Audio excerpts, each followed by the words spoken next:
Welcome in reverse learning. हम लोग मूल विधि जो सीरीज पढ़ रहे हैं उसका एक नया टॉपिक आज हम लोग करने जा रहे हैं। और ये टॉपिक है लॉ एंड ऑर्डर के बारे में। ये सभी के एग्जाम में अलग से दिया होता है।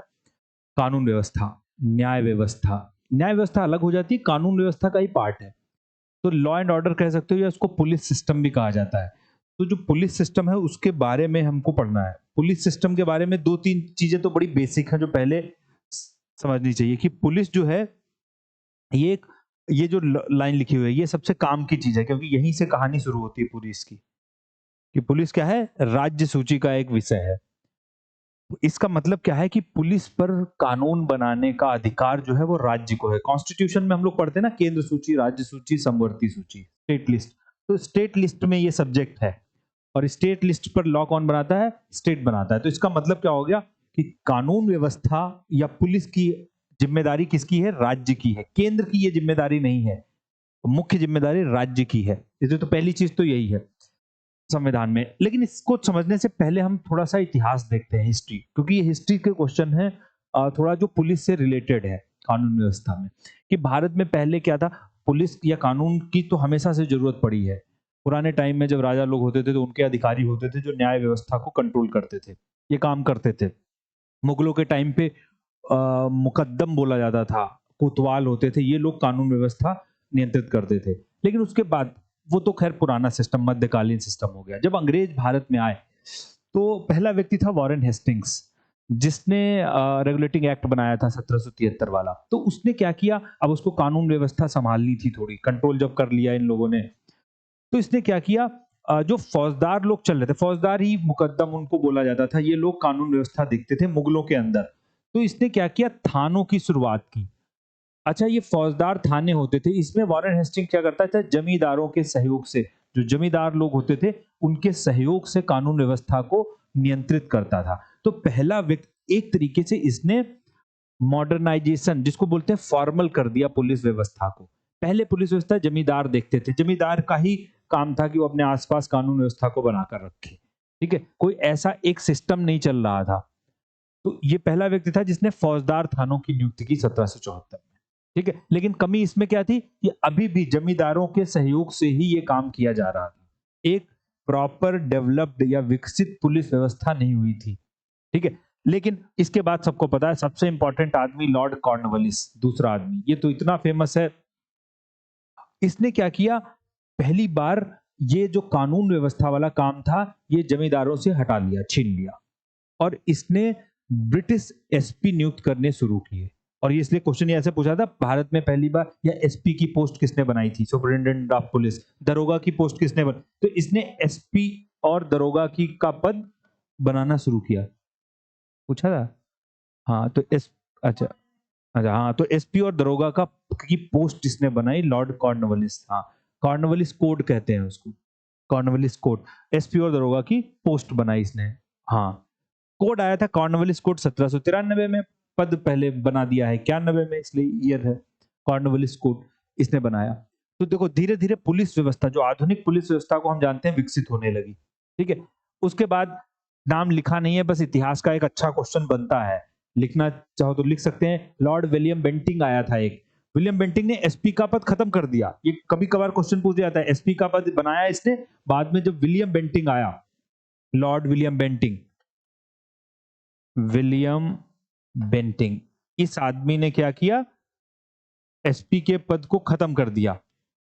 ठीक है, कमिश्नरों की नियुक्त की थी इसने और पद को खत्म कर दिया। लेकिन ज्यादा दिन खत्म नहीं रहा, फिर एक बहुत बड़ा कानून बनाया गया, ये 1861 वाला। 57 की क्रांति के बाद, ये तो पता है, हम लोग हिस्ट्री में पढ़ते हैं, बहुत सारे कानून बनाए गए थे। उनमें से एक कानून था 1861 का, जिसको इंडियन पुलिस एक्ट कहा जाता है, भारतीय पुलिस अधिनियम। और फिर से इन पदों की प्रॉपर शुरुआत कर दी गई और भारत में परीक्षा होने लगी, एग्जाम होने लगे इन पदों की भर्ती करने के लिए। ठीक है, तो ये तीन चार चीजें तो काम की है जो शुरुआत में समझनी है। कि वॉरेन हेस्टिंग्स ने पहली बार थाने बनाए, और लेकिन उनको फौजदार थाने कहते थे क्योंकि जमींदारों की सहायता से बनाए जाते थे। कॉर्नवालिस ने एसपी और दरोगा के पद बना दिए, विलियम बेंटिंग ने हटा दिया उनको, और फिर इंडियन पुलिस एक्ट जब बनाया गया है तो इसको फिर से शुरू किया गया। ये कभी कभी इसका ईयर पूछ लेते हैं, भारतीय पुलिस कानून कब बनाया गया, 1861 में। तो ऐसे भारत में जो आधुनिक पुलिस व्यवस्था है जिसको हम लोग जानते हैं वो शुरू की गई। भारत में 21 अक्टूबर को पुलिस डे मनाया जाता है, पुलिस कमेमोरेशन डे बोलते हैं, स्मृति दिवस मनाया जाता है। ये भी डेट इंपॉर्टेंट है काम की। चलो, इसके बाद अब हम लोग भारत की पुलिस को समझते हैं, क्योंकि ये मैं जब प्रीवियस ईयर वाले देख रहा था तो कई बार ऐसे वाले क्वेश्चन पूछे गए हैं। ठीक है, ये क्वेश्चन बड़े जनरल लगते हैं, लेकिन इसमें आइडिया अगर नहीं है तो गड़बड़ हो जाते हैं। देखो, भारत में अभी अपने यहाँ पर क्या है कि जो अगर पूरा पुलिस व्यवस्था को, पूरे हर राज्य की पुलिस व्यवस्था को आप जोड़ दो तो आपको मिले, अगर 100 लोग उसमें मान लो तो 86 लोग लोअर सबऑर्डिनेट कांस्टेबलरी बोला जाता है। 86%, कितना है? 86% जो पुलिस में लोग हैं वो कांस्टेबल लेवल पे हैं। 86%, 86%, मतलब जो निचले स्तर पर लोग हैं भर्ती होते हैं वो सबसे ज्यादा है। फिर उसके ऊपर जो एसआई, एएसआई, इंस्पेक्टर आते हैं, ये दूसरा लेवल है जिसको लिखा है अपर सबऑर्डिनेट, मतलब ऊपरी अधीनस्थ। ये अधीनस्थ बोलते हैं इनको, इनको अधीनस्थ, अधीनस्थ मतलब ये नीचे हैं, ये ऊपरी, ये उच्च अधीनस्थ है, ये निम्न अधीनस्थ है। तो 86% लोग निम्न अधीनस्थ में है, 13% लोग उच्च अधीनस्थ में है, जिसमें ये पद आते हैं इंस्पेक्टर, एसआई, एएसआई। ठीक है, ये बड़े पद हो गए। और फिर बाकी जो 1% है, जो कंट्रोल करते हैं, पूरा नियंत्रित, ये है ऑफिसर रैंक के लोग हैं, जो चाहे डिप्टी एसपी हो या फिर आईपीएस होते हैं, पुलिस ऑफिसर के होते हैं। तो एक तो ये डेटा याद रखना है। सबसे जो लोअर सबऑर्डिनेट हैं, निचले अधीनस्थ जो है, कांस्टेबल, हेड कांस्टेबल, जो नाम लिख लेना, ये 86% है पूरी पुलिस व्यवस्था में। 13% उच्च में है और 1% जो उच्च है, ऑफिसर रैंक है, उसमें आते हैं। ठीक है, ये व्यवस्था। पद के नाम नहीं लिखने, पद के नाम तो अलग है, खाली खाली परसेंटेज लिखना है कि 86% कांस्टेबल और हेड कांस्टेबल। अच्छा, दूसरी एक चीज, ये क्वेश्चन अभी जब मैं प्रीवियस ईयर वाले चेक कर रहा था तो ये तमिलनाडु पुलिस, यूपी पुलिस, सब में ये पूछा गया ये वाला क्वेश्चन, और लगता बड़ा आसान सा क्वेश्चन है। देखो, ये डिवीजन है कि कैसे कैसे ऊपर से नीचे तक, ये तो अधिकारियों का हो गया। ये डिवीजन है राज्य को कैसे कैसे बांटा गया। देखो, एक चीज हम अभी देख चुके हैं कि पुलिस राज्य का विषय है, तो अभी यहां पर देश की बात नहीं हो रही। एक राज्य है, कोई भी राज्य है, जैसे एग्जांपल ले लेते हैं हम यूपी। यूपी राज्य है, तो यूपी को कई जोन में बांटा जाएगा। ठीक है, यूपी को जोन में बांटा जाएगा। यूपी के अंदर जैसे जोन क्या है, ये पुलिस के जोन है, ये पुलिस का डिवीजन है कि पुलिस ऊपर से नीचे तक पुलिस की व्यवस्था कैसे चल रही है।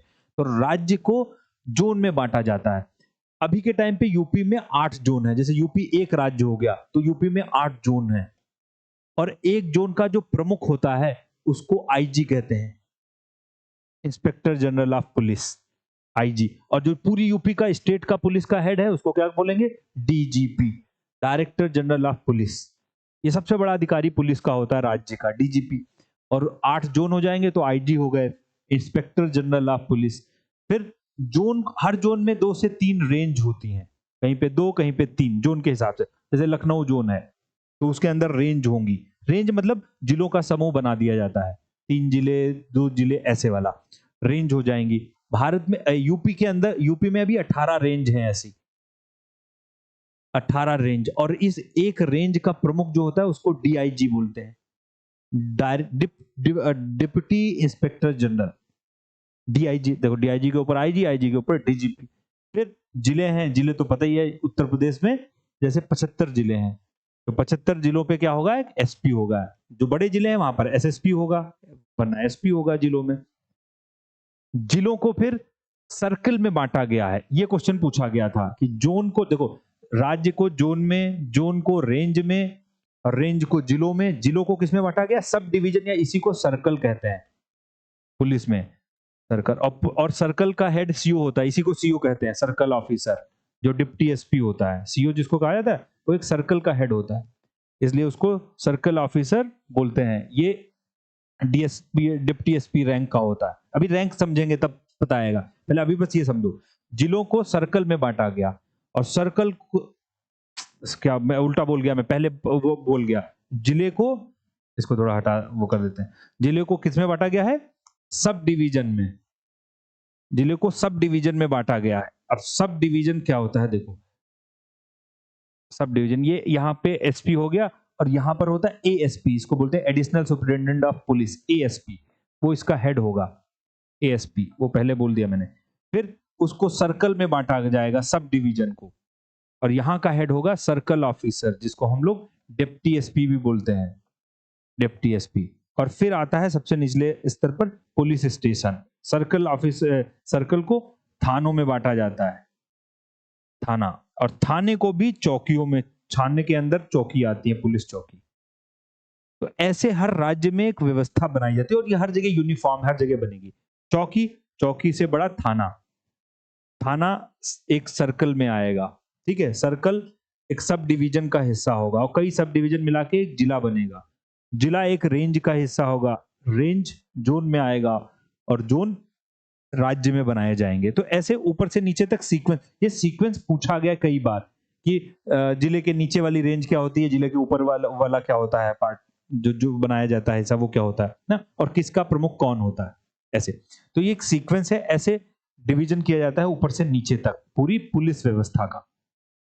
अगली चीज जो है वो इससे भी काम की जो पूछी गई है, हालांकि ये इंग्लिश में है, ये पीडीएफ में देखोगे तब समझ में आएगा। वो हिंदी वाला ही भी दूसरा है कि ऊपर से नीचे तक या नीचे से ऊपर तक जो अधिकारी हैं उनका इंसिग्निया क्या होता है, वो अपने कंधों पर क्या लगाते हैं, ठीक है। वो रैंक के हिसाब से सबका डिसाइडेड होता है। बस ये देखना है, और आपको सबको वैसे ही याद रहेगा कि जो सबसे पहले ऊपर जाता है, जल्दी जल्दी देख लेते हैं, पुलिस कांस्टेबल, उसके पास कोई इंसिग्निया नहीं, इंसिग्निया बोलते हैं चिन्ह जो लगाया जाता है कंधों पर, तो वो कुछ भी नहीं लगाता है, कांस्टेबल जो होता है। जब उसका पहला प्रमोशन होता है, सीनियर कांस्टेबल बना जाके, तो वो 2 रिबन लगाएगा। ये रिबन है लाल रंग, रंग भी याद रखना है, 2 टेढ़े कर्व्ड रिबन लगाएगा, लाल रंग की फीतियां बोलते हैं, वो लगाएगा सीनियर कांस्टेबल। इसके बाद में ये हेड कांस्टेबल बनेगा, हेड कांस्टेबल बनेगा तो क्या वो लगाएगा, 3 हो जाएंगे, 2 फीती से होके 3 बढ़ गई उसकी।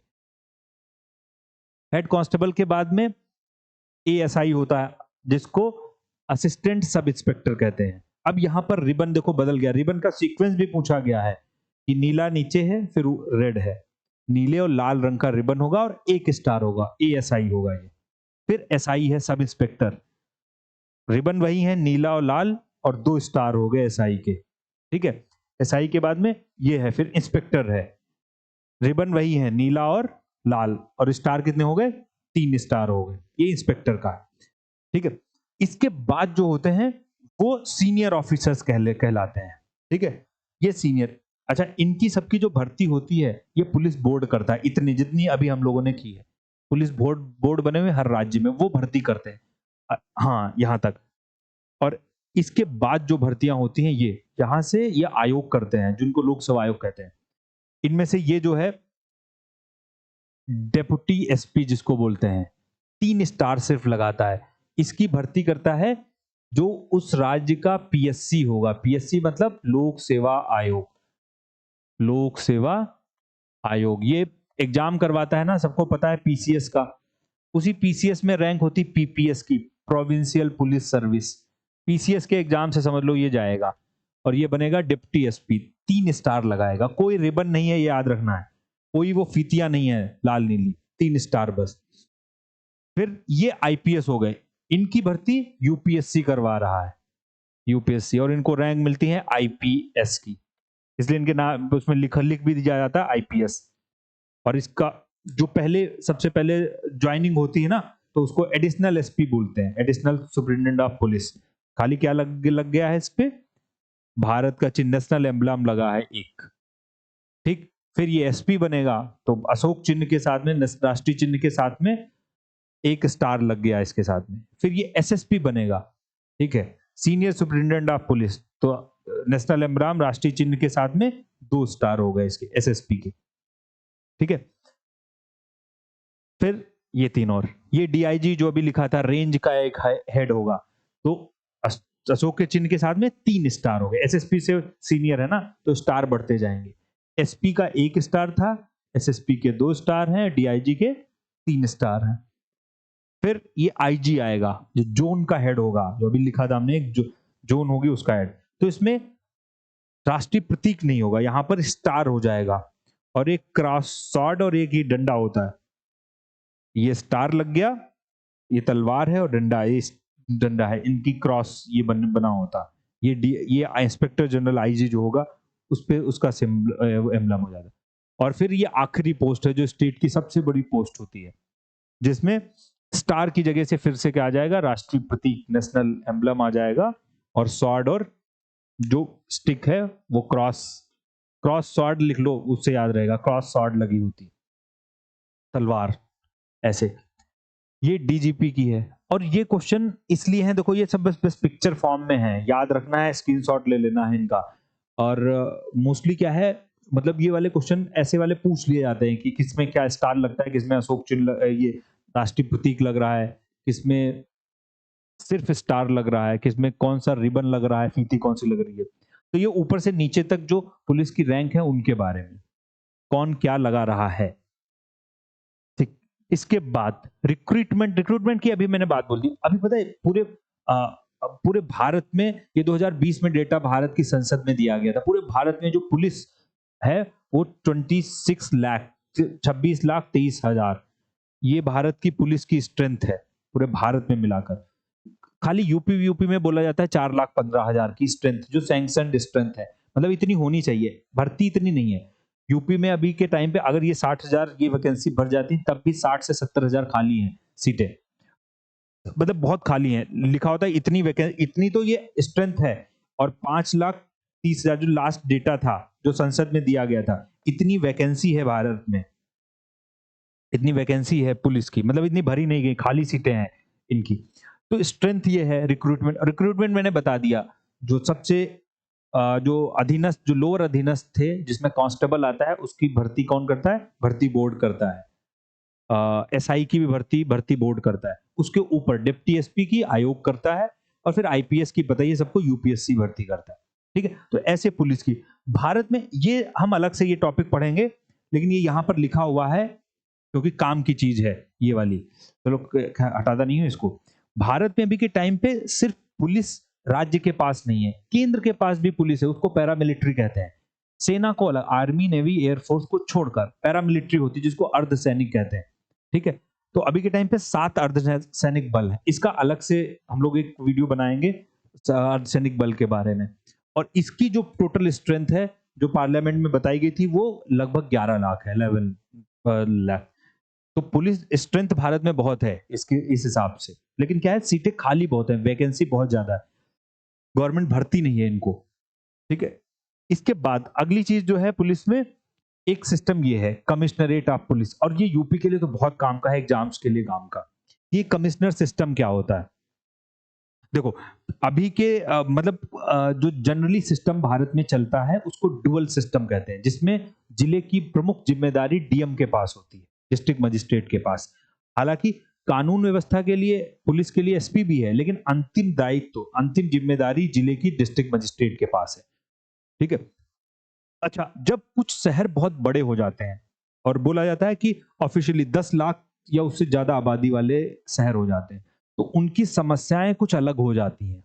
अलग समस्याएं कैसे, अब आप सोचो कि शहरी एरिया है तो वहां पर आईटी वाले क्राइम बहुत होते हैं, इंफॉर्मेशन टेक्नोलॉजी वाले क्राइम बहुत होते हैं, रात में दुकानें ओपन रखनी पड़ती हैं। अब बड़े शहर होते हैं इन सब, ट्रैफिक की व्यवस्थाओं वाले अलग नियम होते हैं। तो क्या ये देखा गया कि बड़े शहरों में जो पुराना सिस्टम है डीएम वाला, क्योंकि एक डीएम वो उतने डिस्ट्रिक्ट मजिस्ट्रेट उतने बड़े शहर को का मैनेजमेंट सही से नहीं कर पाता, तो इसलिए वो सिस्टम कई बड़े शहरों में फेल होने लगा। तो एक सिस्टम बनाया गया कमिश्नरेट की, वहां पर क्या करो, पुलिस की पूरी पावर डीएम को, अब ऐसा मिक्स मत करो एसपी डीएम मिले जुल के काम चलाएंगे, पूरी पुलिस की पूरी पावर एक व्यक्ति को दो, पुलिस अधिकारी को दो, और उसको बोला गया कमिश्नरेट व्यवस्था। ठीक है, हालांकि ये तो बस तथ्य लिखे हुए हैं कि क्या क्या इसमें होता है कि शहर के अंदर, और ये 2-3 पॉइंट याद रखना है, 10 लाख से ज्यादा आबादी होनी चाहिए, ये कंडीशन है, 10 लाख से ज्यादा पॉपुलेशन होनी चाहिए। तो ऐसे शहरों की कानून व्यवस्था को बनाए रखने के लिए कमिश्नरेट सिस्टम बनाया जाता है। उत्तर प्रदेश में अभी के टाइम पे 7 शहर हैं, ये बहुत अच्छा डेटा है, बहुत अच्छा काम वाला है, लिखना है, ये 7 सिटीज हैं जो उत्तर प्रदेश में जिनके पास में कमिश्नरेट व्यवस्था है। 7 शहर शहर 2022 पिछले साल ही उत्तर प्रदेश में 3 शहरों को, आगरा, गाजियाबाद, और एक आगरा हो गया, गाजियाबाद हो गया, और दूसरा हो गया प्रयाग, इलाहाबाद। ये इनको तो 2022 में ही कमिश्नरेट सिस्टम बनाया गया, और ये तो करंट अफेयर्स वाला क्वेश्चन अभी बनेगा जाके, बहुत काम का है कि 2022 में उत्तर प्रदेश के किन 3 शहरों में कमिश्नरेट व्यवस्था की गई। इसको छोड़कर 4 और हैं। ठीक है, लखनऊ, कानपुर, नोएडा, वाराणसी। लखनऊ, कानपुर, नोएडा, वाराणसी।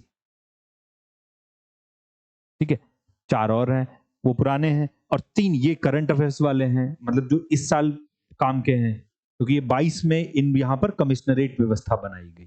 ठीक है, तो कमिश्नरेट व्यवस्था बस इस वजह से बताया है क्योंकि ये वाला क्वेश्चन एग्जाम के लिए ज्यादा काम का लग रहा है मुझे। अच्छा, अगली चीज देखो, पुलिस को छोड़कर एक और संस्था होती है जो ये पुलिस का ही पार्ट है, जिसको सीआईडी बोलते हैं, क्रिमिनल इन्वेस्टिगेशन डिपार्टमेंट। ये भी राज्य पुलिस का ही पार्ट होता है। 1902 में, और ये हिस्ट्री का फिर से बहुत अच्छा क्वेश्चन होता है, आधुनिक इतिहास में हम लोग पढ़ते हैं। 1902 में लॉर्ड कर्जन ने, लिखना है 1902 में लॉर्ड कर्जन ने एक 1902 में लॉर्ड कर्जन ने एक कमीशन बनाया था जिसका नाम था एंड्रयू फ्रेजर कमीशन।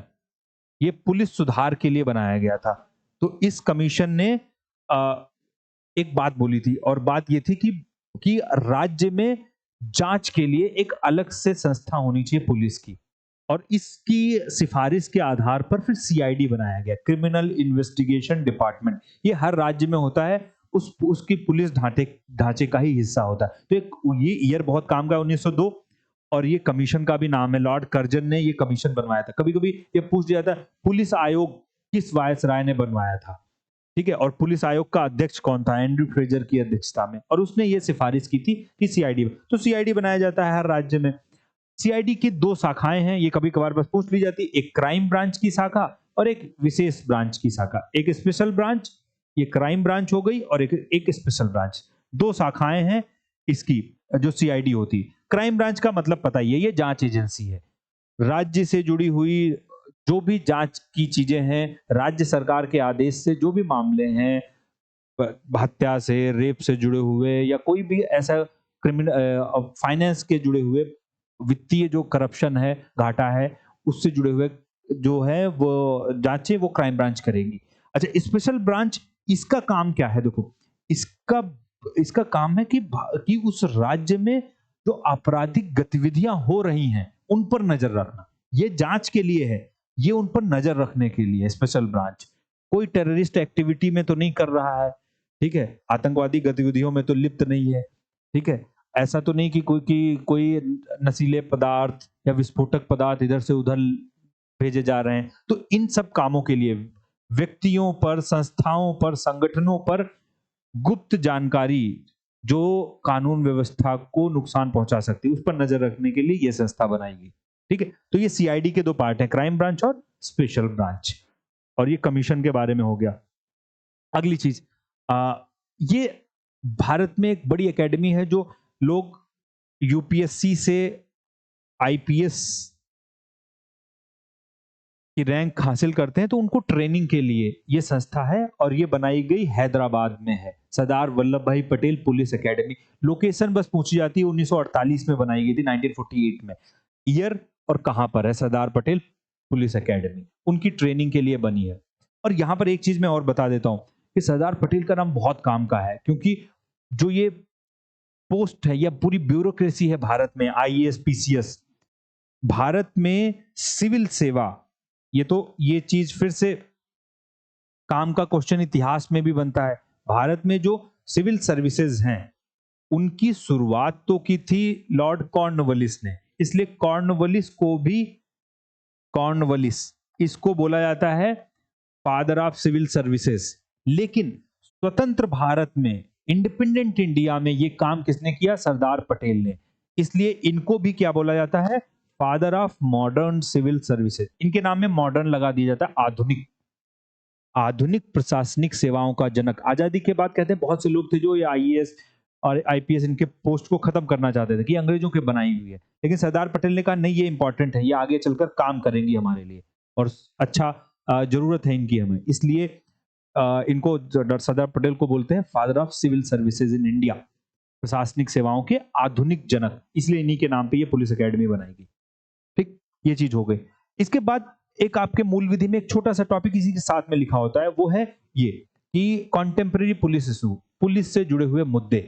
मुद्दे ऐसे हैं जो हम सबको पता होते हैं, तो उसमें कुछ ज्यादा नहीं है। मैं बस एक बार रिपीट कर रहा हूं और वो आपको समझ में आ जाएंगे कि मुद्दे क्या क्या है। पहले मुद्दे देख लेते हैं, फिर ये कमेटी देखेंगे उसमें सुधार के लिए क्या किया गया।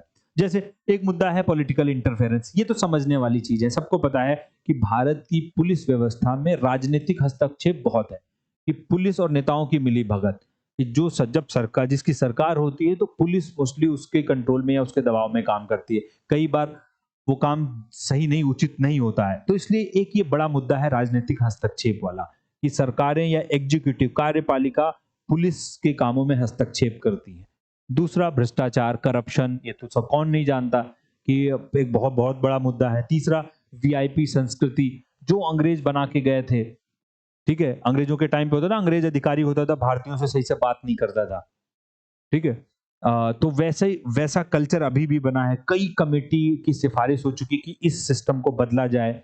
जो पुलिस व्यवस्था में लोग जाते हैं उनको सॉफ्ट स्किल सिखाई जाए, कैसे बोला जाए, कैसे हैंडल किया जाए। जब कोई व्यक्ति आपके पास में आ रहा है, इसका मतलब वो परेशान है, और उस परेशान व्यक्ति से कैसे बात किया जाए, ठीक है। तो ये वीआईपी कल्चर, शक्ति का दुरुपयोग, ठीक है, अपनी जो कानूनी शक्तियां मिली हैं उनका अनड्यू एडवांटेज लेना। देखो, न्यायोत्तर हत्याएं, हिरासत में यातना, ये भी बड़ा काम का चीज है। कस्टोडियल वायलेंस बोलते हैं कि पुलिस क्या है, देखो न्याय व्यवस्था क्या कहती है, पुलिस का सिर्फ काम है जांच करना, अपराध की सजा देना वो न्यायपालिका का काम है, वो पुलिस का काम नहीं है। पुलिस जांच करे, अपनी रिपोर्ट दे, फिर जज डिसाइड करेगा कि वो अपराध है नहीं है। लेकिन ये तो सब पता है, नेचुरल है कि अपने यहाँ पर एक सिस्टम है कि पुलिस भी क्या करती है, यातनाएं या इन्वेस्टिगेशन के टाइम पे मारपीट और बहुत सारी चीजें की जाती हैं, और उसमें बहुत से लोगों की डेथ भी हो जाती है, कस्टोडियल डेथ बोलते हैं, हिरासत में जान चली गई ना। तो एक बड़ा मुद्दा है ये वाला। इस पे सुप्रीम कोर्ट ने तो बहुत सख्ती दिखाई थी, और एक बड़ा केस आया था D K Basu versus Paschim Bangal, state of West Bengal. ये केस संविधान में हम लोग पढ़ते हैं, जिसमें सुप्रीम कोर्ट ने नियम बना दिए थे कि जब पुलिस वाले कस्टडी में रखे जाएंगे तो क्या कर सकते हैं, क्या नहीं कर सकते। गिरफ्तारी जब होगी तो क्या क्या होना चाहिए, ठीक है। पुलिस का पूरा बैज होना चाहिए, नाम होना चाहिए, ऐसा नहीं सिविल ड्रेस में जाके अरेस्ट कर लिए। तो बहुत सारे नियम बनाए गए कस्टडी से जुड़े हुए, ठीक है। फर्जी मुठभेड़, ये भी एक है। भारतीय पुलिस सेवाओं में महिलाओं की स्थिति, अभी फिर से वो डेटा जो संसद में दिया गया था उसमें ये था कि 10.9%, या आप 11% मान लो, 11% लगभग लगभग भारत भारत की पुलिस व्यवस्था में 11%, 11% महिलाएं हैं। और ये रेशियो बहुत कम है, बहुत कम है आधी आबादी के हिसाब से। तो देखो, ज्यादातर राज्यों में अब सीटें रिजर्व की जाने लगी, वन थर्ड थर्ड पर, मतलब 33% सीटें महिलाओं के लिए अब आरक्षित की जाने लगी हैं। लेकिन अब धीरे धीरे असर पड़ेगा, धीरे धीरे ये बढ़ेगा, ठीक है। किरण बेदी पहली आईपीएस बनी थी, तो नाम सबको पता ही होगा। क्वालिफिकेशन के बारे में, ये बड़ी काम की चीज है। क्वालिफिकेशन के बारे में, पहले 10वीं क्वालिफिकेशन होती थी, फिर एक पद्मनाभ भैया कमेटी बनी ये, ठीक है। और इस पद्मनाभ कमेटी ने सिफारिश की कि इसकी जो सबसे पहला रिक्रूटमेंट है कांस्टेबल वाला, सिपाही वाला, तो उसकी भर्ती आप 12वीं पे कर दो, तो योग्यता 12वीं डिसाइड कर दी गई, ठीक है। अब भी बड़ी दिक्कत है कि ट्रेनिंग क्या क्या दी जाए। कई बार सुप्रीम कोर्ट ने कहा है कि पुलिस में जाने में लोगों को अच्छी ट्रेनिंग दी जाए, कैसी जांच की जाए, जांच के लिए अलग से ट्रेनिंग दी जाए उनको। आजकल नई नई चीजें आ गई, देखो अब साइबर क्राइम होने लगे, ज्यादातर अपराध तो टेक्नोलॉजी के माध्यम से होते हैं, तो टेक्नोलॉजी की अच्छी समझ होनी चाहिए उनको। तो वो सब ट्रेनिंग आधुनिक अपराध के हिसाब से, आज के टाइम पे जो अपराध हो रहे हैं उसके हिसाब से उनको ट्रेनिंग दी जाए, ठीक है। तो योग्यता प्रशिक्षण में बड़ी दिक्कतें हैं, ये बड़ा मुद्दा है।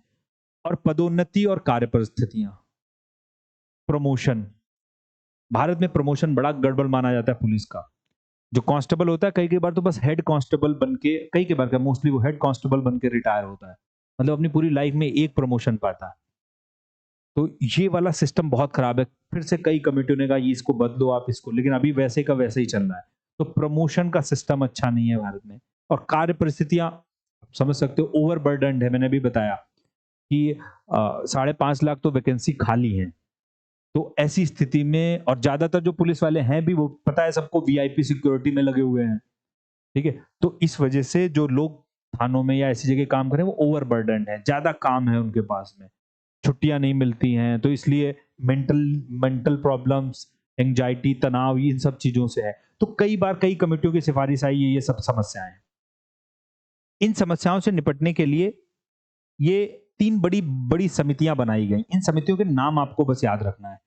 एक है रिबेरियो कमेटी, ठीक है, 1998 में बनाई गई। फिर मलिमत कमेटी, मलिमत समिति 2002-2003 में, ये नाम है रिबेरियो कमेटी। दिख नहीं रहा तो मैं अलग से लिख दूं, RIBEIRO, रिबेरियो समिति, मलिमत समिति, ठीक है। और ये सबसे इंपॉर्टेंट केस भारत में पुलिस से जुड़ा हुआ, ये केस तो कितनी बार पूछा गया होगा, प्रकाश सिंह, प्रकाश सिंह केस 2006। इसमें सुप्रीम कोर्ट ने पुलिस से जुड़े हुए बहुत सारे नियम बनाए कि भाई ये चीजें करनी पड़ेंगी, तब भारत में पुलिस प्रणाली में सुधार होगा। जैसे अगर इसमें एक बड़ी अच्छी बात बोली थी, जैसे अगर पुलिस वाले भी कुछ अपराध करते हैं तो हर जिले में पुलिस कंप्लेंट कमेटी बनाई जाए। Police complaint complaint committee committee police complaint committee क्या करेगी, वहां पर हम शिकायत कर सकते हैं पुलिस के आचरण की, पुलिस वाले जो भी कुछ ऐसा काम करते हैं ये बनाई जाए, जिससे पुलिस ऐसा ना फ्रीली घूमे, कुछ भी कर सकते हैं वो। ऐसे पुलिस इस्टेब्लिशमेंट बोर्ड एक बनाया जाए, इसी में बोला गया PEB, उसका काम होगा प्रमोशन, ट्रांसफर, ये सब सही तरीके से, ऐसा नहीं किसी नेता का गुस्सा आया उसने ट्रांसफर करवा दिया इधर से उधर, ठीक है। तो ऐसी ये प्रकाश से ये 2 कमेटी, रेबेरो कमेटी, मलिमत समिति, और एक पद्मनाभ भैया उधर से लिख भी ली थी। और प्रकाश सिंह ये वाला केस ये बहुत पूछा आता है, भारत में पुलिस सुधार का सबसे बड़ा केस कौन सा है, ठीक है। तो ये भारत में पुलिस व्यवस्था के बारे में था, जो राज्यों से जुड़ी हुई है। और ये मैंने पहले ही बताया कि भारत की पुलिस व्यवस्था में एक चीज याद रखनी है कि पुलिस पे राज्य सरकारों का कंट्रोल है, क्योंकि वो राज्य सूची का विषय है, ठीक है। तो ये सब राज्य के अंतर्गत आता है, केंद्र शासित प्रदेशों को छोड़कर, क्योंकि वो केंद्र के कंट्रोल में आ जाएगा, ठीक है। और ये पूरा सिस्टम है पुलिस का। इसको छोड़कर मैंने अभी आपको बताया कि हम लोग सेंट्रल आर्म्ड फोर्सेस, कुछ पैरामिलिट्री फोर्सेस हैं जो केंद्र के कंट्रोल में रहती है, सेना नहीं है वो, लेकिन वो पैरामिलिट्री कही जाती है। तो उसके लिए हम लोग एक अलग से वीडियो बनाएंगे। और ये मुझसे कनेक्ट होने के लिए ये टेलीग्राम आईडी है, आप जुड़िए और विमर्श को ज्वाइन करिए, इस वीडियो को लाइक, शेयर और सब्सक्राइब करिए। और मूल विधि के हम लोग ऐसे ही सीरीज स्टार्ट करते करेंगे और अपने सभी बाकी के टॉपिक्स कवर करेंगे। Thank you.